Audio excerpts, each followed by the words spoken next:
बादशाह का गुस्सा। बादशाह अकबर अपनी बेगम से किसी बात पर नाराज हो गए। नाराजगी इतनी बढ़ गई कि उन्हें बेगम को मायके जाने को कह दिया। बेगम ने सोचा कि शायद बादशाह ने गुस्से में ऐसा कहा है, इसलिए वह मायके नहीं गई। जब बादशाह ने देखा कि बेगम अभी तक मायके नहीं गई है तो उन्होंने गुस्से में कहा, तुम अभी तक यहीं हो, गई नहीं, सुबह होते ही अपने मायके चली जाना वरना अच्छा न होगा।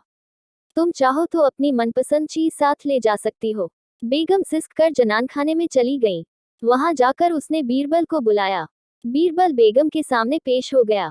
बेगम ने बादशाह की नाराजगी के बारे में बताया और उनके हुक्म को भी बता दिया।